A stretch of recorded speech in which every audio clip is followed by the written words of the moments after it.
আজকের এই সত্য ঘটনাটি মূলত একজন 40 বছর ঊর্ধ্বে পিতাকে নিয়ে ও তার ই স্পোর্টস খ্যাত অর্থাৎ টুর্নামেন্ট খ্যাত আদরের সন্তানকে নিয়ে। সামান্য এই গেমকে কেন্দ্র করে অসহায় পরিবার থেকে উঠে আসা এই সত্য ঘটনাটা তুমি যখন জানতে পারবা, তখন হয়তো আমার মতো তুমিও থমকে যাবার, বুঝতে পারবা ই স্পোর্টস বা টুর্নামেন্ট শুধু মানুষের জন্য আশীর্বাদই না, বরং এটা মানুষের জন্য অভিশাপেরও কারণ হইতে পারে। জীবনে চলার পথে অনেক ধরনের গেমারের সাথে পরিচিত হয়েছি, কিন্তু এই প্রথমবারের জন্য কোনো একজন গেমারের অসহায় বাবার সামনে দাঁড়িয়ে আমি।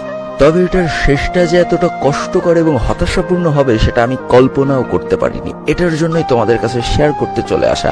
তো বেশি প্যাক না করে ছোট্ট একটা ইন্ট্রো দিয়ে আজকের ভিডিও শুরু করা যায়।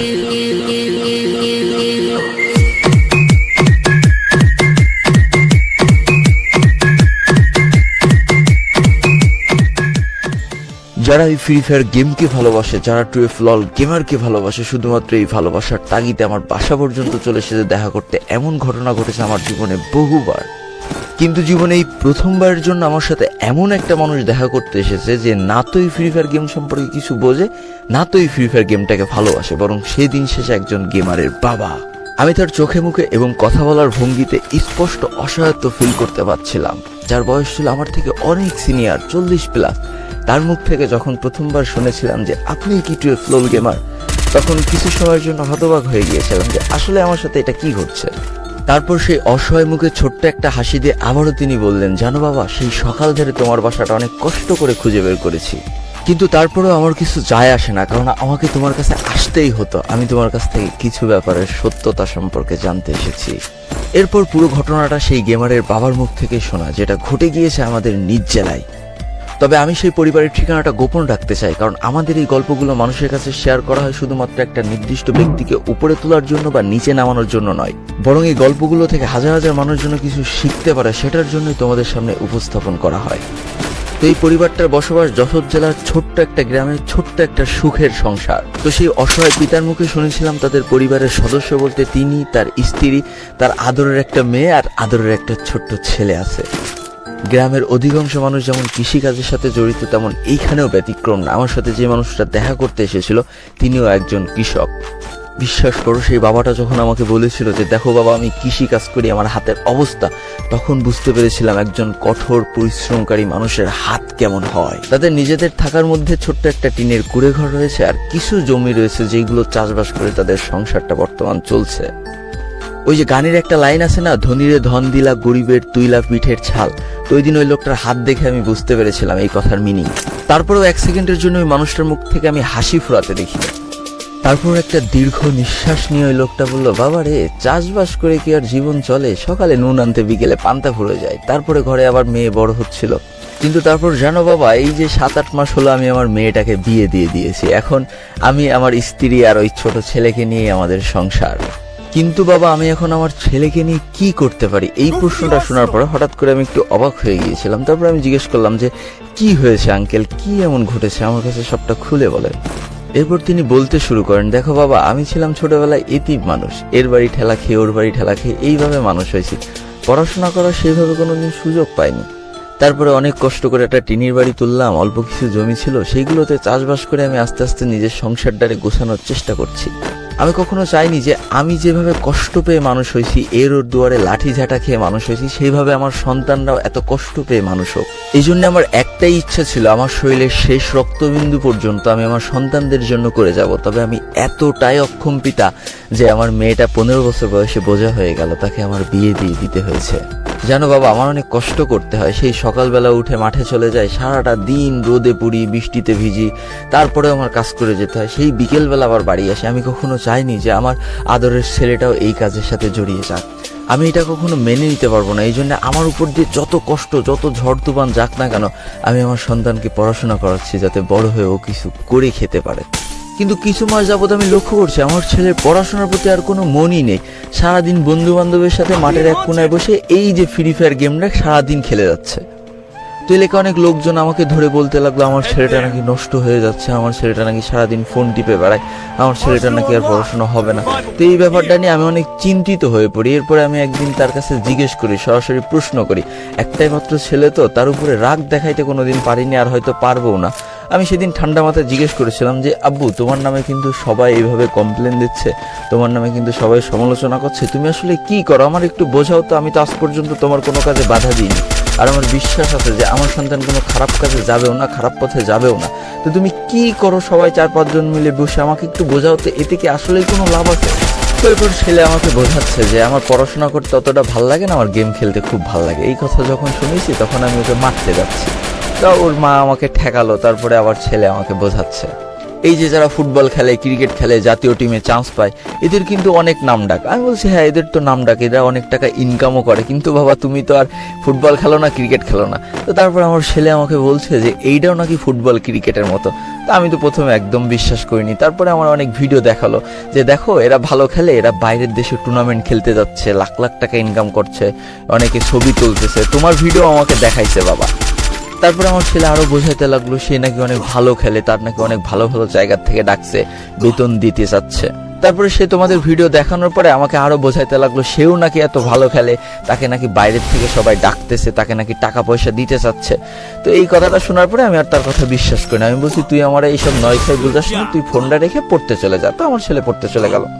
এখন পরের দিন আমি যখন কাজে যাচ্ছিলাম তখন আমার ছেলে যাদের সাথে বসে গেম টেম খেলে তাদের আমি ডাক দিছি, ডাক দিয়ে এই যে ব্যাপারগুলো আমারে বোঝাইছে এইগুলো আমি ওদের কাছে জিজ্ঞেস করেছি যে এইগুলো কি সত্যি আসলে। তো তারা আমারে বললো হ্যাঁ আঙ্কেল, এই ব্যাপারগুলো সত্যি, এই যে এই ভিডিওগুলো সবই সত্যি, আপনারা যা যা দেখাইছে, এই যে এই মানুষগুলো এরকম খেলে অনেক বড় লোক হয়ে যাচ্ছে, এরা অনেক টাকা পয়সা কামাচ্ছে, এরা একদম টুর্নামেন্টের মতো, আপনি যদি ভালো খেলেন অনেক ভালো জায়গায় পৌঁছাইতে পারবেন।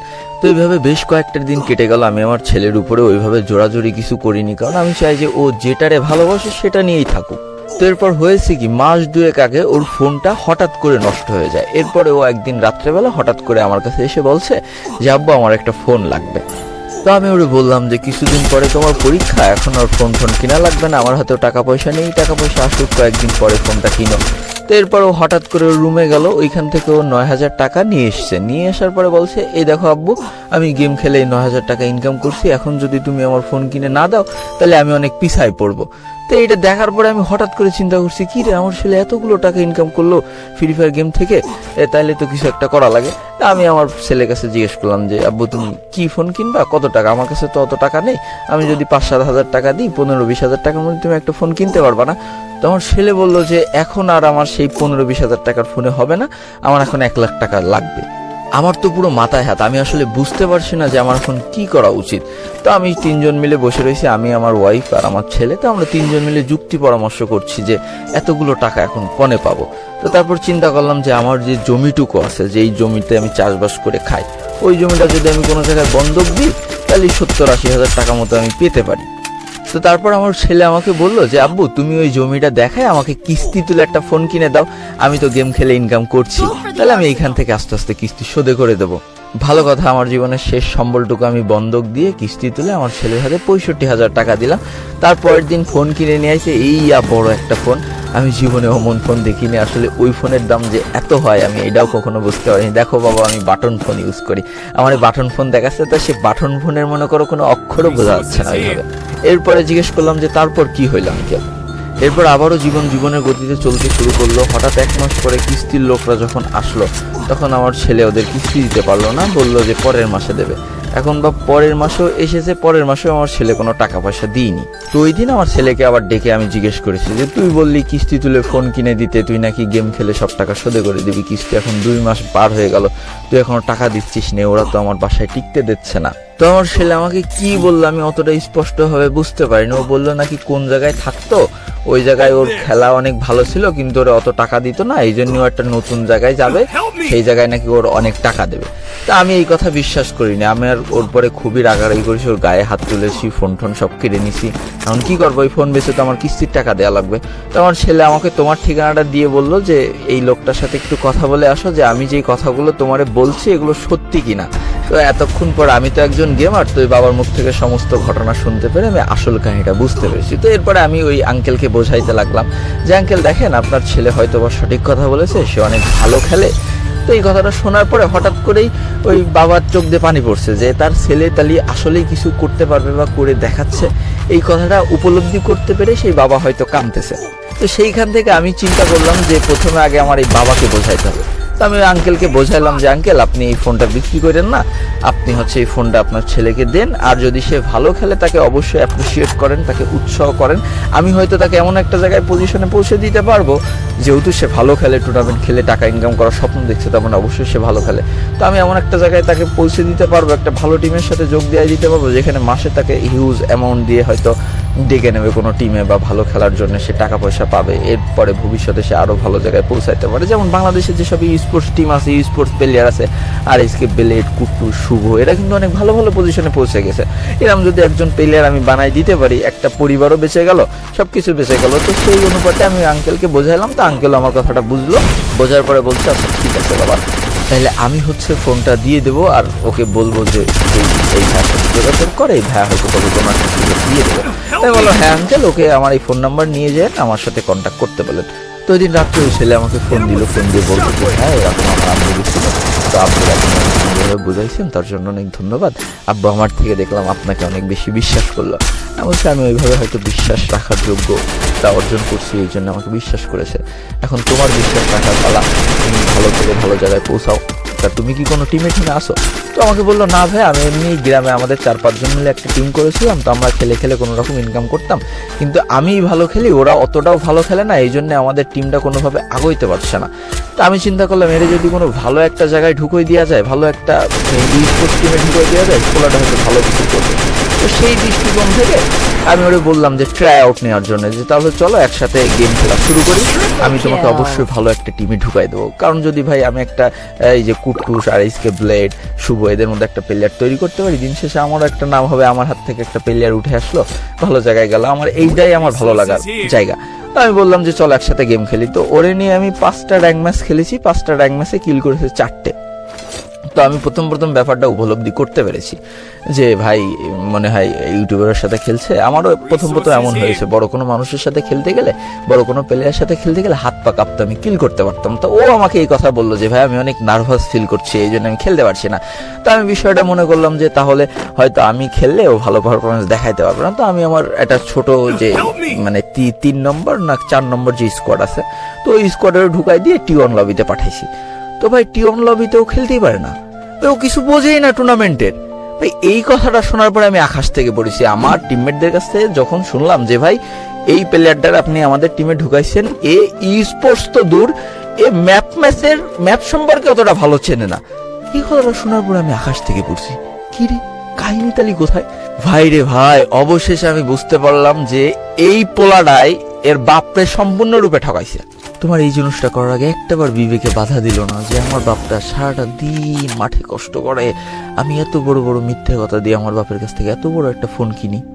নিজের বাপটা অশিক্ষিত মূর্খ হয়ে তোমার শিক্ষিত করার চেষ্টা করলো, আজকে সেই সুযোগটা নিয়ে সেই বাবারে বোকা বানাই দিলা। ভাই একটা স্পোর্টস প্লেয়ার, একটা টুর্নামেন্ট প্লেয়ার 2-4-5 মাসে তৈরি হয় না। তাদের বছরের পর বছর পরিশ্রম থাকে, বছরের পর বছর আইকিউ থাকে, বছরের পর বছর কষ্ট থাকে। তুমি আজকে ফোন নিলে, আজকে গেম খেললে, কালকে টুর্নামেন্ট প্লেয়ার হয়ে গেলে। টুর্নামেন্ট খেলা এত সোজা, দিন শেষে টাকা ইনকাম করা এত সোজা। দেখো মানতেছি আমাদের বাবা মা অনেক বয়স্ক, অনেক বৃদ্ধ, তাদের বুদ্ধি হয়তো আমাদের থেকে কম, তাই বলে আমরা তাদের এইভাবে বোকা বানাবো?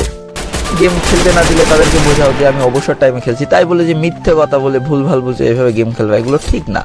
তো আজকের ভিডিওটা এই পর্যন্ত ছিল, আশা করি সবাই অনেক কিছু শিখেছো। ভালো থেকো, সুস্থ থেকো, আর এই ভিডিওতে অবশ্যই একটু বেশি করে লাইক করে দিও, আর বেশি করে শেয়ার করে দিও, যাতে এই ভুল আর দ্বিতীয়ত কেউ না করে, আর কোনো পরিবারও না করে।